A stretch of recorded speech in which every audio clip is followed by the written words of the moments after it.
Good morning po sa lahat.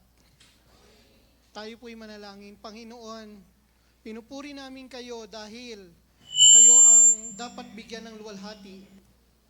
Dahil kayo lamang ang walang hiniram.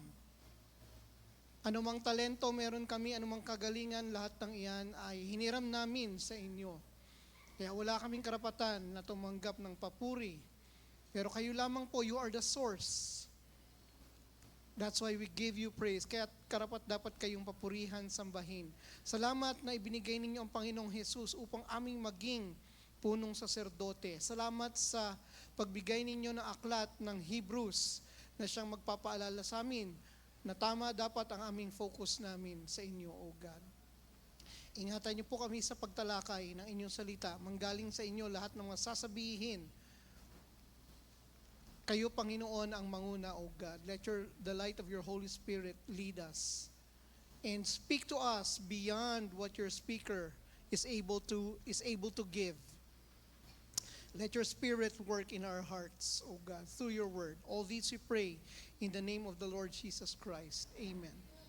Amen. Patuloy po tayo sa aklat ng Hebreo, na kung saan pinapakita kung gaano kadakila ang ating Panginoong Jesus. He is deserving of all our devotion. He is deserving of all our admiration and praise. He is deserving of our commitment to the point that even when our lives are threatened with adversity, we must still focus on Him. Yun po ang pinakamensahe ng Hebrews na karapat dapat si Jesus. Jesus is worthy of all our sacrifices. Because His sacrifice is the supreme. Alam niyo po, tumatak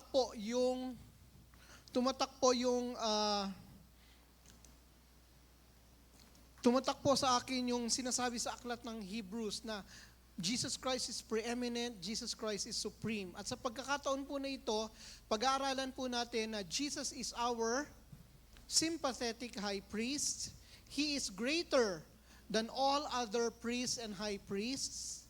Again, He is greater than any priest or high priest. And He helps us in our struggles. Tumatak po yung sinabi, yung napag-aralan natin tumatak po sa akin, yung napag-aralan natin last Sunday. Ang sabi po last Sunday, for the Word of God is alive and active, sharper than any double-edged sword. It penetrates even to dividing soul and spirit, joints and marrow, and it judges the thoughts and attitudes of the heart.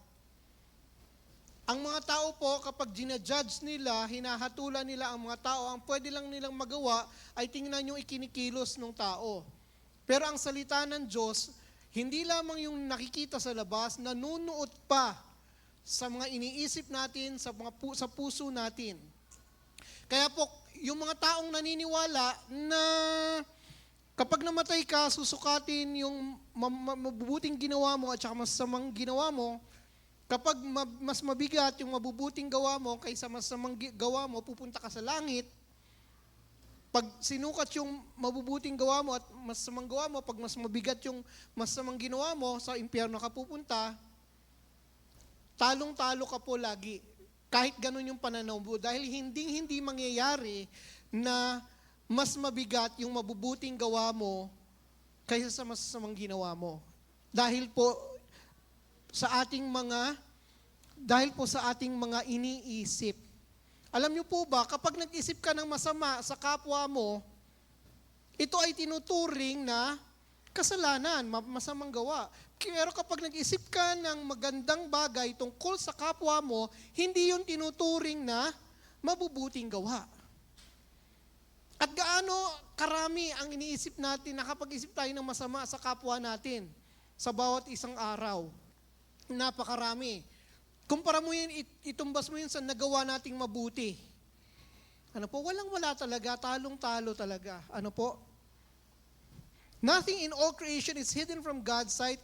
Everything is uncovered and laid bare before the eyes of Him to whom we must give account. Pananagutan po natin lahat ng inisip nating masasama, lahat ng nasabi nating masasama, lahat po yan ay pananagutan ng tao. Ano po? Walang laban ang tao dahil siya ay makasalanan. Lahat ay sinusukat, lahat ay hinahanap. Lahat ay kailangan nating panagutan. Every idle word that men speak, they will make account of it before God. Yun po ang sabi ng Panginoong Jesus. Walang laban ng tao dahil siya ay makasalanan. Pero purihin ng Panginoon, mayroong nagmalasakit para sa atin. Binura niya lahat ng ating mga kasalanan, past, present, and future. Sa magitan ng kanyang dugo, sa krus ng Kalbaryo. At tayo na sumampalataya sa Kanya, nilinas niya tayo at ginawa niya tayong banal. Alam niyo po, hindi ka makakarating sa langit, maliban na lang na ang iyong kabanalan ay kapantay ng kabanalan ng Diyos. You cannot go to heaven, you cannot dwell in heaven because heaven is a holy place. It's the holy of holies. In order to dwell in heaven, you should have the same holiness of God Himself. And praise the Lord, even though we cannot achieve that through our good works, through our own efforts, somebody gave us that kind of holiness. Jesus Christ gave us His holiness in replacement for our sins when we put our faith in Him. Amen po ba? Amen. Mayroon pong nagmamalasakit sa atin. Tinutulungan niya tayo sa ating mga sitwasyon. Wala na pong iba kundi ang Panginoong Jesus. Ano po? Siya po ang ating punong saserdote. Ayon po sa Hebrews chapter 4.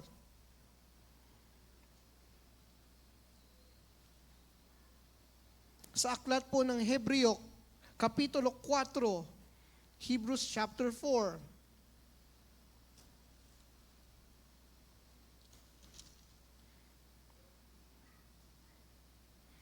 Verse 12, yung pong last week.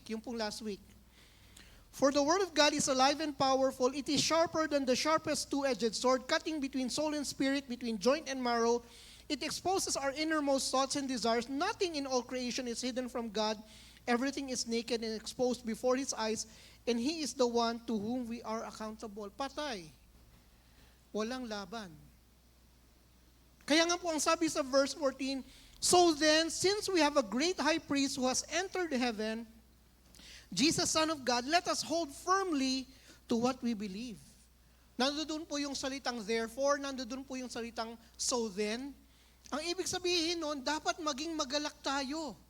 Dahil hindi na tayo kasama dun sa mga mananagot, dun sa mga pananagutin. Ano po? Naghihintay tayo na panagutin yung mga politiko na may kinalaman sa flood control project na kinurakot. Ano po? Mas matindi po ang pagsiyasat sa atin. Dahil tayo, mga tao, hindi natin nakikita yung mga ginagawa nila na patago. Pero ang Diyos nakikita niya, kaya walang kawala, walang laban ang tao. Dapat condemned. We were supposed to be condemned, but then we have someone that they didn't have. We have a high priest. And so then, because we have a high priest who has entered heaven, Jesus, the Son of God, let us hold firmly to what we believe. This high priest of ours understands our weaknesses, for He faced all the same testing we do, yet He did not sin. Mayroon pong nagmamalasakit sa atin. Mayroon pong nagmalasakit sa atin. Kaya po hindi na tayo kailangan pang parusahan. Ano po? At yung parusa po na yon ay walang hanggan. Eternal punishment. We praise God because somebody sacrificed for us. And He serves as our high priest. And because of ito pong punong saserdote natin, our great high priest has many characteristics. May mga katangian po ang ating punong saserdote. Sabi po sa verse 14, so then, since we have a great high priest who has entered heaven, Jesus, the Son of God, let us hold firmly to what we believe. Si Jesus Christ mismo ay nasa langit. sa sa tahanan ng Diyos. Ano po? Jesus Christ is there, right in the house of God. And because of that, He is able to talk to God, to intercede to God on our behalf. Because He is in heaven Himself. Nangyari na po ba sa inyo yung meron kayong hinihintay na tseke, pero hindi mapirmahan kasi wala doon yung signatory? Punta ka sa opisina, kunin ko na po yung tseke ko. Ay, kinuha yung tseke. Ay, wala pa palang pirma. Yung signatory, bukas pa darating. Napunta ka sa opisina, yung signatory, bukas pa darating, nasa bahay. Paano kung meron kang nagmamalasakit sa iyo, hawak niya yung tseke, tapos nakatira siya dun sa bahay nung signatory? Di pwede niyang papirmahan yun. Hindi niya kailangan hintayin na pumasok po sa opisina yung signatory. Kasi dun siya nakatira sa bahay nung signatory. Hawak niya yung tseke mo, papapirmahan niya. Diba? Parang ang sarap nung gano'n, Sino po ba dito yung nakaranas nung gano'n na yung tseke hinihintay niya, nandoon nagawa na, pero hindi mo makuha-kuha dahil yung signatory, wala doon. Pero kapag yung taong yung nagmamalasakit sa iyo, hawak niya yung tseke at nakatira siya dun sa bahay, nung pipirma ng tseke mo, pwede niyang ibigay agad yun, pirmado agad yung tseke mo. Jesus Christ is like that. He has entered heaven. He is in heaven Himself. He is face to face with God. And because of that, He is able to advocate for us. Yung mga pinagdadaanan nating mahihirap, mga adversities natin, alam yan ng Panginoong Jesus.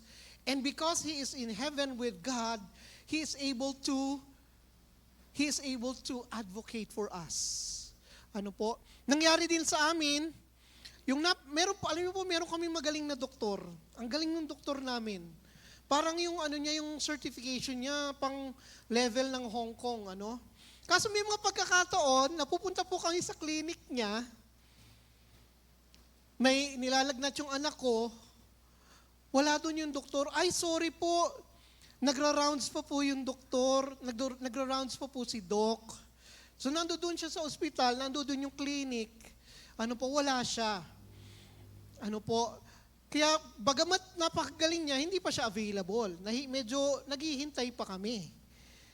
At dahil doon, para maghintay, dadalhin ko muna yung anak ko sa McDonald's para pakaihinin doon. Alam niyo po kaya yung medical bill po namin, kung 200 at kung 2,500 yung medical bill namin, may plus 500 yon.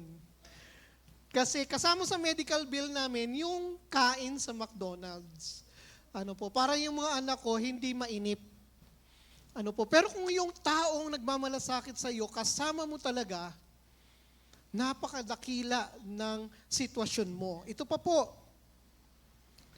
So then, since we have a great high priest who has entered heaven, Jesus, the Son of God, let us hold firmly to what we believe. Gaano po ba katindi ang access ninyo kay Governor? Kaya nyo bang pumunta sa Kanya kahit anong oras, tapos may problema ka, lapit ka sa Kanya, top priority ka? Meron bang ganon? Pero kung yung anak niya mismo ang nagmamalasakit sa iyo, tapos yung anak niya na nakatira sa kanyang bahay ay ano man yung mga problema mo, talagang lagi niyang inihaharap kay Gob. Napakatindi, napakaganda ng status mo. Kung yung mismong anak ni Gob ang nagmamalasakit sa iyo. Kung mismong yung anak ni Mayor ang nagmamalasakit sa iyo.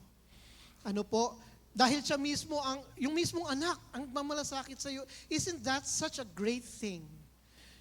Tayo po bilang mga Kristiyano, God's Son, the Son of God Himself, is the one advocating for us. Ano man yung problema natin, ano man yung kinakaharap natin, ano man yung nagawa natin noon, siya po ay nag-advocate para sa atin. He is in heaven and He is the Son of God.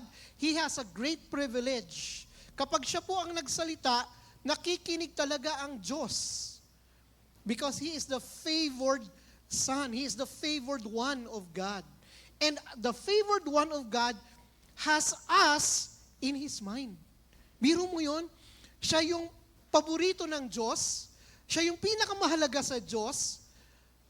At yung pinakamahalaga sa Diyos, ang nasa isip niya ay ang ating kapakanan. We have a high priest who has entered heaven, Jesus the Son of God, and because of that, let us hold firmly to what we believe. Ito pa po, isa pa pong characteristic ng ating punong sasordote. And no one can become a high priest simply because he wants such an honor. He must be called by God for this work, just as Aaron was. Yung palang ministry ng Panginoong Jesus, Diyos mismo ang nagtalaga sa Kanya. Ano po? Nagkakaroon tayo noon nung tinatawag na traffic czar or drug czar. Ano po? Yun yung isang opisyal na meron siyang matinding kapangyarihan para lutasin ang problema sa traffic.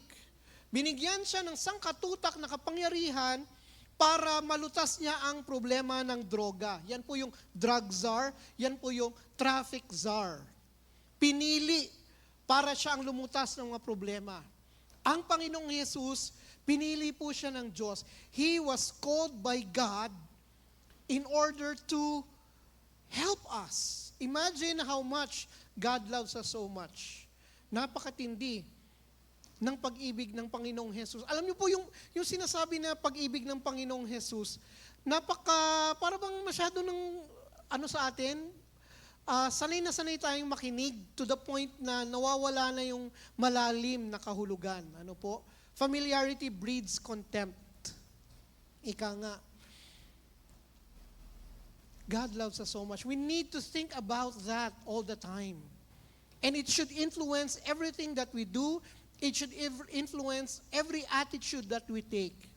That God really loves us so much. That He called His own Son to be our high priest, to be our advocate. Talagang inisip niya, inisip ng Diyos na ito si Jesus Christ, siya ang itinalaga upang pahalagahan ang ating kapakanan. Don't you feel so blessed? Don't you feel so loved that God Himself, even long before the earth was formed, He was already thinking about you. And He ordained Jesus Christ to be your high priest. And He was qualified to become high priest by dying on the cross for our sins. Itinalaga na siya ng ating Diyos. Ano po? He was called by God just as Aaron was. That is why Christ did not honor Himself by assuming He could become high priest. No. He was chosen by God. Pinili siya ng Diyos noon pa man. Before Adam and Eve, before the creation of the world, Jesus Christ was already chosen for our behalf. God was already thinking about you. Ano po? God was already thinking about you long before He formed the earth. Maybe because we are Christians, we have heard about this so many times. But if you tell that to people who are not Christians, they will not believe you. Why? Because it's too unbelievable. It's too unbelievable that God would think about us, that He would ordain His own dear Son to die on the cross for our sins so that He could become our great high priest. Napakahirap pong ipaliwanag yan sa mga tao sa India, sa mga tao sa Nepal, sa mga tao sa Saudi Arabia. Kapag sinabi mo sa kanila yan, sasabihin nila para kang nanloloko. Because it's really impossible. It's really unthinkable that God would think about us. knowing that we are far away from Him, that we were far away from Him. So sana po hindi natin i-take for granted that Jesus Christ is our high priest who cares for us and truly loves us. Ito po, so chapter 5, verse 5, and in another passage, God said to him, "You are a priest forever in the order of Melchizedek." Alam niyo po si Melchizedek, wala siyang genealogy, wala siyang father and mother, no record of a father and mother. Parang kakaiba siya. Ano po? And nung si Abraham, natalo niya yung mga kalaban niya at marami siyang nakuhang kayamanan, pinagpala po siya ni Melchizedek. At ang ginawa ni Abraham, nagbigay siya ng ikapo kay Melchizedek. Yung kayamanan na pinaghirapan ni Abraham at ng kanyang mga sundalo, ng kanyang mga kawal, binuwis nila ang kanilang buhay para makuha yung kayamanan na yun. Ano po? Tapos ibibigay mo lang sa kung sino-sino, magbibigay ka ng ikapo kung kani-kanino, pinaghirapan niyo yun eh. Ano po? Ewan ko, sorry sa sasabihin ko, pero ako medyo nahihiya ako na humingi ng pera dun sa mga OFW. Kasi alam ko, kung tayo, yung kinikita natin, buhat po yun ng pawis natin. Sa case na kagaya ko, sa laway, ano po, yung mga teacher dito, pawis at laway, sa kanila po, luha ng pamilya nila. Ano po, yung perang kinikita ng OFW na tatay, alam niyo po, ang katumbas niya, yung luha ng pamilya niya. Kasi hindi siya nakakasama. Kaya nga po nahihiya ako na humingi na makakuha ng pera nung ganun. Kasi alam ko katumbas yun ng luha ng pamilya niya. Ano po? Paano yung dugo? Paano na lang kung dugo mismo? Ano po?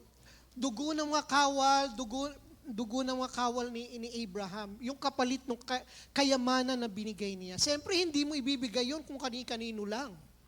Ano? Pero binigay niya yung ikapo kay Melchizedek. Sino naman to si Melchizedek? Hindi naman siya nakisama sa gera. Ano? Sino tong Melchizedek na to? Ibig sabihin si Melchizedek, sobrang special, sobrang authoritative, sobrang dakila. Na mismong yung ancestor natin, yung tinitingala natin, na si Abraham, nagbigay pugay sa kanya, nagbigay ng tribute kay Melchizedek. Ano po, nung dumating yung mga Kastila dito, yung mga Pilipino, sinabi nila, magbigay kayo ng tribute sa hari ng Espanya. Ano po, nagpapakita yon na tayo ay alipin ng hari ng Espanya. Kasi hindi natin kilala, hindi man lang natin kilala, nagbibigay tayo ng tax sa kanya. Ano po, sina Haring Humabon. Yung po pinagbibigyan ng tribute, ng kayamanan, nagpapakita yon na siya ay mas dakila sa iyo. Ano po, yun po yung lumalabas na setup. Kung sino yung binibigyan mo ng tribute, under ka sa kanya. So doon po sa nangyari na yon, kay Melchizedek, pinapakita ni Abraham na si Abraham ay nagpapasailalim kay Melchizedek. Ganun kadakila si Melchizedek. At yung priesthood, pari po si Melchizedek. Hari din po siya. Alam niyo po, ang pari at hari, hindi po yan basta-basta pinagsasama. Ano po? Pero si Melchizedek, siya ay hari na, siya ay pari pa. Sa Jewish tradition, hindi pwedeng pagsamahin ang king at prophet at priest. Prophet, priest, king, hindi pwedeng pagsamahin yan. Magkahiwalay yan. Pero sa case ni Melchizedek, siya ay priest of God Most High and he is also the king of righteousness. And the priesthood of Jesus Christ is not according to the order of Aaron, hindi kagaya ng uri ng wangis ni Aaron, kundi uri at wangis ni Melchizedek. Sobrang superior. Ano po? Sobrang superior. Parang AI-powered smartphone at 3310. Or, ano ba inabot ko? 20, 32, may mas luma pa dun eh. 2110. 2110, bilib na bilib po ako noon doon.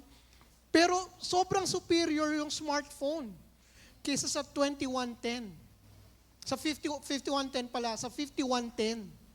Na hindi nyo nga alam, marami sa inyo hindi alam yung 5110. Ganun kaluma. Yung smartphone sobrang superior. Ganun po yung priesthood ni Melchizedek, ganun ka superior over the priesthood of Aaron. Parang electronic at saka mechanical. Yung electronic kayang mag-isip. Ganun katindi ang priesthood ng Panginoong Jesus. It was after the order of Melchizedek. It was superior primarily because Jesus Christ is immortal. Yung pong mga pari at hari noong unang panahon, napuputol yung kanilang paglilingkod. Bakit? Kasi po namamatay sila. Pero si Jesus Christ, because He is immortal, His priesthood is superior and it is everlasting. After 10 million years, He is still our high priest. After 100 million years, He will still be our high priest. And He will still care for us very much. Ganun po katindi ang superiority ng priesthood ng Panginoong Jesus. So meron pong katangian ang ating punong saserdote at dahil po doon nakita natin, napakadakila niya at sa kanyang kadakilaan, tayo ang iniisip niya. Don't you feel so special? Hindi lang po katangian, meron din po siyang mga karanasan. Karanasan ng ating punong saserdote, our high priest. So chapter 4, verse 15, this high priest of ours understands our weaknesses, for he faced all of the same testings we do, yet he did not sin. Marami po tayong pinagdaanang mga bagay na dahil doon, nakapagsabi tayo ng hindi magaganda, nakagawa tayo ng mga kamalian dahil po doon sa pressure nung situation. Nakaranas tayo ng matinding paghihirap, lahat po yun naiintindihan ng Panginoong Jesus. Yung mga tukso na humarap sa atin, yung mga pagsubok na humarap sa atin, hinarap po yan ng Panginoong Jesus. Alam niyo po, sa Kainta, binabaha po kami. Sa loob po ng bahay namin, mayroong baha, may tubig. Kaya po, kung iisipin ko na lang po, parang medyo kadiri yung namin, yung sa bahay namin. Bababa kami, bilang bata, aapak ako, lulusong ako dun sa baha na yon. Tapos maya-maya, aapak ako dun sa kama namin. Diba? Yung paa mo na nilusong mo dun sa baha, maya-maya, iaapak mo dun sa higaan ninyo. Pag iniisip ko na lang po yun, parang grabe kadiri yung napakatindi nung pinagdaanan namin kumpara sa pinagpalang sitwasyon natin dito sa San Miguel 2 na hindi tayo binabaha. Pero yun po, naiintindihan ng Panginoong Jesus. Maybe it's not exactly the same, but the same kind of testing that we experienced, Jesus Christ experienced. But He did not commit sin. And because of that, He is acceptable to God. Because He was pure, He never committed any sin. He was righteous. Hindi masusumbatan si Jesus Christ. Ikaw rin naman ginawa mo rin yun eh. Gawain mo rin yan eh. Ganon. Hindi siya masusumbatan. Dahil po siya ay nanatiling malinis, he never sinned. He faced all the same testings that we do, yet he did not sin. Okay? And that's why he understands our situation. Napagdaanan niya yan. Yung mga naranasan mo, katulad niya naranasan din ng Panginoong Jesus. He faced all the same testings we do, and what makes him special is he did not commit sin. Napagtagumpayan niya. Kaya nga po siya ay napakadakilang saserdote natin. Also, verse 7. While Jesus was here on earth, He offered prayers and pleadings with a loud cry and tears to the one who could rescue him from death. Alam niyo po, tumatak talaga itong talatang ito.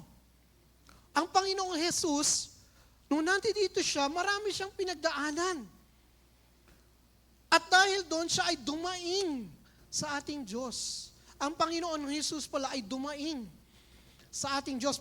Puno ang sarili niya ng panalangin sa Diyos at pagdadaing sa ating Diyos with a loud cry and tears to the one who could rescue him from death. Ganun ang pamumuhay ng Panginoong Jesus.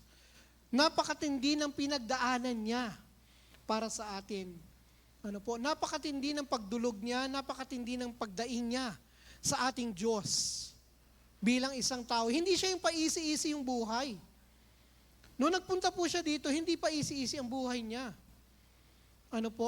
Napakatindi ng pinagdaanan niya. Alam niyo po, natatawa nga ako dun sa mga ibang expats na, alam niyo po yung mga expat, mga taga North America, pag na-assign yan dito sa Pilipinas, magtrabaho, meron silang parang hazard pay. The fact that they worked in the Philippines, may dagdag na hazard pay sila. Kasi nga naman yung sinisinghot, yung inaamoy nilang hangin, hindi kasing linis nung hangin dun sa North America. Yung inaapakan nilang lupa, hindi po ganun kalinis. Nagulat ako dun sa mga nakikita kong anak ng mga Amerikano. Yung mga batang Amerikano, pag nakikita ko sila, nagpapaa sila, nakapaa sila, hindi uso sa kanila yung nakatsinelas. Nakapaa sila. Sabi ko, bakit kaya ganun? Yun pala, kinuwento sa akin isang Amerikano, sanay sila na ganun sa Amerika. Nakapaa lang sila. Sabi ko, hindi ba kakapitan ng parasite? Ng bulate? Hindi ba bubulatiin niya? Sabi ng Amerikano sa akin, walang ganun sa Amerika. Yung lupa nila, hindi puno ng parasito. Ganun kalinis yung kanilang kanilang bayan, malinis yung lupa, malinis yung hangin. Kaya po pag yung Amerikano nagpunta dito, para bang tinuturing na napakahirap naman ang pinagdadanasan mo, nandiyan ka sa Pilipinas, sige, ito na yung dagdag na bayad para sa iyo. Ganon po sila pag nagpunta sa Pilipinas. Parang akala mo, naghihirap sila. Ganon ang Panginoong Jesus nung nagpunta siya dito sa ating mundo. Yung napakalinis na langit, napakabanal na langit, napakaganda ng langit, iniwanan niya yun para magpunta dito. At naranasan niya yung mga kahirapan dito sa mundo natin. Kasama na po yung pag-uusig ng mga tao. Inaaway siya, kinakawawa siya, nilalabanan siya. Siya ay anak ng Diyos, pero dito sa lupa, inuusig siya. Kaya nga po, He offered prayers and pleadings with a loud cry and tears to the one who could rescue him from death. Napakatindi ng dinanas ng Panginoong Jesus. Dito sa lupa, hindi pa kasama yung kamatayan niya sa krus ng Kalbaryo. Dito pa lang, nung nabubuhay pa lang siya dito, napakatindi na ng kanyang mga pinagdaanan. And God heard his prayers because of his deep reverence for God. Hindi nawala yung kanyang paggalang, yung kanyang takot sa Diyos nung nandito siya. And God heard his prayers because of his deep reverence for God. Ito po, isa pang tumatak sa akin. Even though Jesus was God's Son, He learned obedience from the things He suffered. Natutunan niya na ganito pala ang pinagdadaanan ng isang taong nais sumunod sa Diyos. If you choose to be obedient to God, you will experience suffering. Again, if you choose to obey God, you will experience suffering. Meron po akong example, medyo simple lang. I wanted to obey God through integrity. I wanted to preserve my integrity. Noon po, dumating ako sa office, doon po sa dati kong office, dumating ako mag-aalas 9 na. So nilagay ko po doon around 9 o'clock nilagay ko. So dahil 8 hours, anong oras ako uuwi? 6 o'clock. 6 o'clock ako kailangan makauwi. In other words, nakuha na yung yung mga sasakyan ko, mas mahirap nang sumakay dahil alas 6 na, marami na akong kalaban. Matraffic na. Pero yung mga office mate ko, alas 5 sila umuwi. Kaya mabilis yung kanilang pag-uwi. Hindi ganun ka problema. Pero ito, yung mga office mate ko na yon, kasabay ko ring dumating. 9 o'clock din sila dumating. Kaso nga lang, ang isinulat nila 8 o'clock. So 5 o'clock, pwede na silang umuwi. Samantalang ako, because I choose to obey God and preserve my integrity, I had to suffer compared to them. Napakadili ng solusyon nila para gumaan yung buhay nila. It's very easy to make your life much easier by not following the plan of God. When you follow the plan of God, you will experience a lot more suffering. Yung kotse mo na lampas-lampas sa emission testing, kailangan mo pang ipalinis, kailangan mo pang ipaayos, dahil gusto mong sumunod sa Diyos na ayaw mong mandaya. Actually, madali lang yun. Bumagsak sa emission testing yung kotse mo. Madali lang yun. Gawa ng paraan. Magbibigay ka lang dun sa nag-emission testing. Meron pala silang paraan para bang yung computer, yung text file ng output mo, papalitan lang nila ng output, tapos ipiprint. Di okay na. But you are not obeying God. When you choose to obey God, you will experience more suffering than people who do not choose to obey God. And that was seen in the life of the Lord Jesus Christ. He learned obedience through the things that He suffered. In this way, God qualified Him as a perfect high priest. Hindi siya nandaya, hindi siya nanloko, hindi siya gumawa ng kasalanan. And because of that, He became our perfect high priest. He experienced all the temptations and difficulties that we all experience, but He did not commit sin. In all that, God qualified Him. God qualified the Lord Jesus Christ to be our perfect high priest.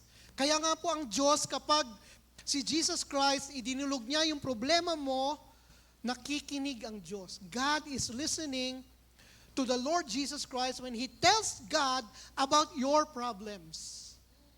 So ang Panginoong Jesus, nasa langit siya, kinukwento niya sa Diyos yung mga pinagdadaanan mo. Hindi ka nag-iisa. Hindi ka nakakalimutan, hindi ka napapabayaan, hindi ka nababaliwala. Kaya nga po, ang tunay na Kristiyano ay hindi kawawa. Kawawa naman, hindi po tayo kawawa. Bakit po? Dahil mayroong nagmamalasakit sa atin. At sinasabi niya sa ating Diyos ang ating mga problema. He is talking to God. And God, kapag si Jesus Christ ang nagsalita, He listens intently. And He values you very much. Alam niyo po, because of our high priest, we are able to come boldly before the throne of God. Ito naman po ang mga kaloob ng ating punong saserdote. Kanina yung katangian, karanasan, ito naman po yung kanyang mga kaloob sa atin. Unang-una, He became the source of eternal salvation for all who obey Him, who put their faith in the Lord Jesus Christ. Yung sumampalataya sa Kanya, He gave us eternal salvation. Ang mga tao naghahanap po ng kaligtasan, iniisip nila na paano kaya sila maliligtas, paano kaya sila mapapatawad. Pero po yung kapatawaran na yan, yung kaligtasan na yan, binigay na sa atin ng Panginoong Jesus. Nung tayo ay sumampalataya sa Kanya, He became the source of eternal salvation. Alam niyo po, natatakot ako dun sa mga sinasabi nila na in the end, the sun will swallow the earth.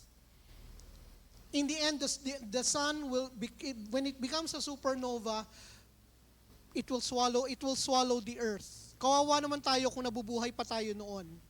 But we have eternal salvation. Matindi at walang hanggang kaligtasan. Ano man ang mangyari sa ating kalawakan, tayo ay ligtas. At pinahalagahan tayo ng Diyos. Hindi na natin kailangan pang parusahan sa impyerno. Hindi natin kailangan pang parusahan sa impyerno. Binigyan niya tayo ng eternal salvation. At hindi na pumawala yung kaligtasan na iyan. May mga nagsasabi, kung si Satan, nasa langit na siya, nagkasala pa siya, paano tayo? Biro mo yun, si Satan nasa langit, pero nagkasala pa siya, napunta pa siya sa impyerno. Paano tayo? Pag punta ba tayo sa langit, nagkasala tayo, punta rin ba tayo sa impyerno? Hindi na po. Because we have life in Christ. Because we are in union with Christ. Hindi yun dahil sa langit. Dahil po yun tayo ay kaisa. It's because our salvation is due to our union with the Lord Jesus Christ. Kaya hindi mangyayari sa atin yung nangyari kay Satan. Ano po? Because we are in union with the Lord Jesus Christ. He became the source of eternal salvation for all who obey Him, who put their trust in Him. Also, this high priest of ours understands our weaknesses, for He faced all the same testings we do, yet He did not sin. He understands our weaknesses. Hindi siya nanunumbat, ikaw naman eh. Alam niya yung matinding pinagdaanan mo. Alam niyo po yung isang co-teacher ko, meron siyang pagkakamali na hindi niya nauulitin, na may kinalaman sa anak niya. Alam niyo po ang pagkakamali niya, kinukwento niya sa akin, dinala niya yung anak niya sa municipal clinic. Ano ba tawag doon? Municipal Health Center. Dinala niya yung anak niya sa Municipal Health Center. At bagamat tinulungan siya dun sa Municipal Health Center, katakot-takot na sermon yung naranasan niya mula sa mga nurse doon. Bakit? Kasi yung anak niya payat. Payatot po yung anak niya. Pinapagalitan siya ng mga nurse doon. Itong anak mo, pakainin mo yan. Ganito, ganyan.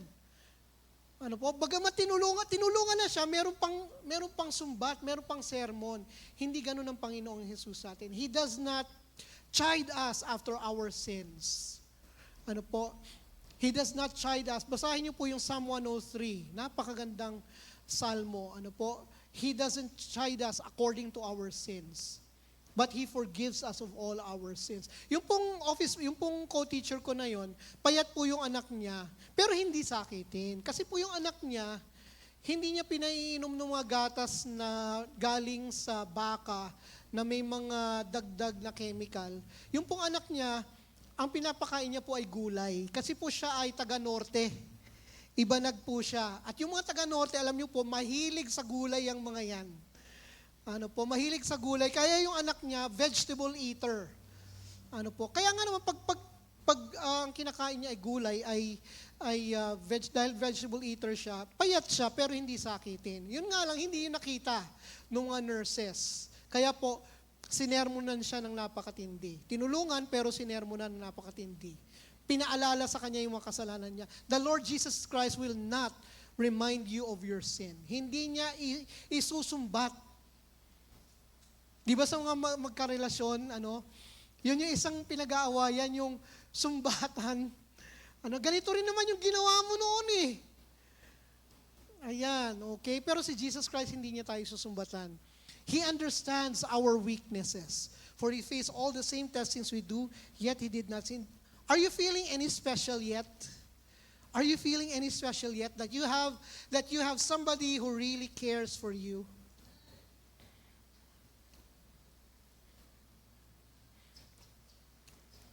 Every high priest is a man chosen to represent other people in their dealings with God. He presents their gifts to God and offers sacrifices for their sins.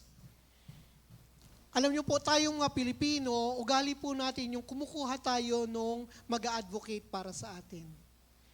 Ano po, yung yung isang tao na na medyo nahihirapan tayong lapitan para sa pangangailangan natin, lalo na yung nahihiya tayo, hahayaan natin na merong mag-a-advocate para sa atin. Ano po, yung kapitbahay mo na nagtapon ng basura sa bakuran mo, hindi mo lalapitan, hindi mo susugurin, o yung basura ninyo. Ang gagawin mo, hahanap ka ng ibang tao na kakausap sa kanya. Para walang confrontation. Ano po, nahihiya kasi tayo sa mga ganun. Kaya alam natin, familiar sa atin, the idea of representing people in their dealings with God. Ano po, yung haharap kay Diyos, sa ating Diyos, ay isang espesyal na tao. At dahil sa sobrang espesyal niya sa Diyos, nakikinig ang Diyos sa Kanya, sa ating mga pangangailangan. Isn't it so good to have somebody representing you in whatever dealings you have here in the Philippines? Yung pupunta ka sa government office, imbis na pabalikin ka, balik na lang po kayo bukas. Hindi. Dahil uso sa atin yung merong kakilala sa loob.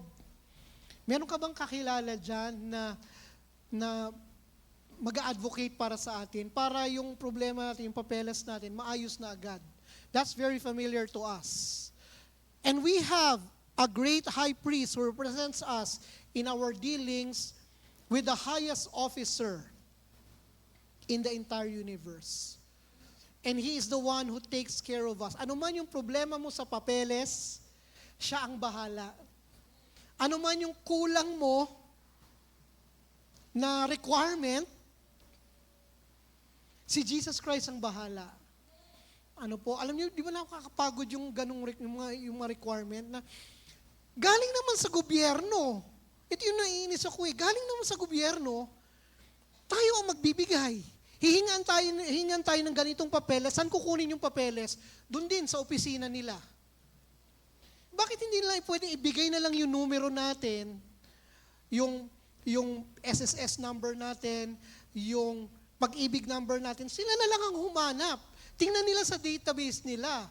Hindi yung pipila pa tayo para makakuha ng papeles na yun, kailangan mo na iba pang papeles. Di ba? Parang nakakainis yung ganun, yung sistema natin dito sa Pilipinas. Kaya nga, kapag meron kang kakilala sa loob, sobrang tindi ng pribilehyo mo. At yung pong kakilala natin, hindi lang sa loob ng isang opisina. Sa loob mismo ng langit. Kayo po ba may kakilala kayo sa loob ng Malacanang? Now, kapag may problema kayo, siya yung aayos. Mayroon po tayong kakilala sa loob ng langit na siya po yung aayos ng mga papeles natin, aayos ng mga requirements natin, aayos ng mga problema natin, aayos ng asunto natin. Ano po? Merong isang tao na nahuli siya ng LTO. Tapos ayaw niya magkaroon ng record sa LTO kasi baka magka-problem. So anong ginawa niya? Naghanap siya ng tao sa loob na bubura nung kanyang asunto sa LTO. Ano po? Malaking problema sa kanya yun, yung meron siyang asunto sa LTO. Kaya nagbigay siya ng pera, naghanap siya ng tao na bubura dun sa database ng LTO nung kanyang asunto na yon, nung kanyang atraso na yon. Paano lang kung marami kang atraso? Marami po tayong atraso, pero binura po ng Panginoong Jesus. Yung database sa langit, in-erase niya ni Jesus Christ. Delete all for Andrew Peña. Okay, find record Andrew Peña. Delete all. O, di ba? Wala nang lahat, burado ng lahat. The Lord Jesus Christ represented us in our dealings with God, and He erased all our bad records in front of God. And He is able to deal gently with ignorant and wayward people because He Himself is subject to the same weakness. Dito ko pala dapat binanggit yung municipal clinic. Nabanggit ko na kanina. Dito ko pala dapat banggitin. He deals with us gently. Walang halong sumbat. Ano po? Kaya nga po, ano yung mga karapat dapat nating gawin dahil mayroon tayong punong saserdote? Ayon din po sa aklat ng Hebrews. Chapter 4, verse 14. Let us hold firmly to what we believe. Huwag tayong mawalan ng pananampalataya. Let us trust God. Let us thank God. Let us continue to worship God and praise God. Huwag po nating kalimutan itong pananampalataya natin sa Panginoong Jesus. 4:14, solid food is for those who are mature, who through training have the skill to recognize the difference between right and wrong. Binigyan tayo ng Panginoong Jesus ng solid food. At dahil po dyan, we must train ourselves to understand the value, yung kahalagahan ng tama at mali. Alam niyo po yung mali, sa maraming pagkakataon, kaakit-akit po yan. Pero bilang mga anak ng Diyos na mayroong punong saserdote, kailangan pong maintindihan natin na napakaganda pala ng pagsunod sa ating Diyos dahil nagiging kawangis tayo ng Panginoong Jesus. We become like Jesus Christ when we obey God because Jesus Christ obeyed God, He valued, He saw the importance of the right versus what is evil. At kapag tayo po ay pinapahalagahan natin ang tama, tinatalikuran natin ang kamalian, nagiging kagaya tayo ng Panginoong Jesus. We become like the Lord Jesus Christ when we value the things that Jesus Christ values. Ito po ang kahuli-hulihan. Let us come boldly to the throne of our gracious God. There we will receive His mercy and we will find grace to help us when we need it most. May problema ka ba? Mayroon bang bumabagabag sa iyo? Mayroon ka bang hopeless situation? You can come before our gracious God because of all that the Lord Jesus Christ did for us. Kasalanan, kakulangan, kahirapan, hopeless causes. Meron palang patron saint of hopeless cases. Meron palang ganon. Hindi mo na kailangan ng patron saint of hopeless cases.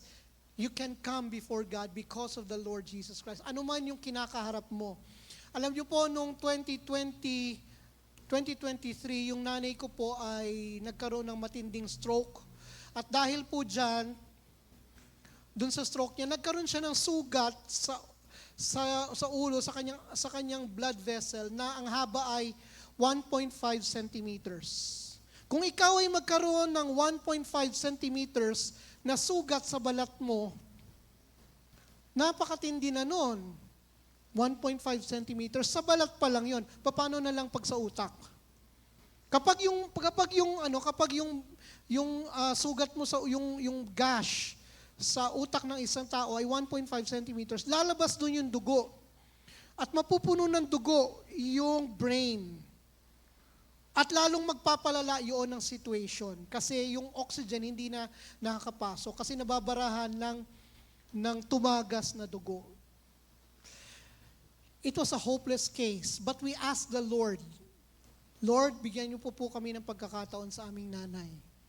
At hindi po ako makapaniwala na yung nanay ko na may 1.5 na gash sa kanyang ulo ay naka-recover. She was able to recover. Nakakausap po namin siya, although she was bedridden, God gave us a few more months with our mom. So let us come boldly to the throne of our gracious God. There we will see mercy, His mercy, and we will find grace to help us when we need it most. Let's bow down our heads and close our eyes.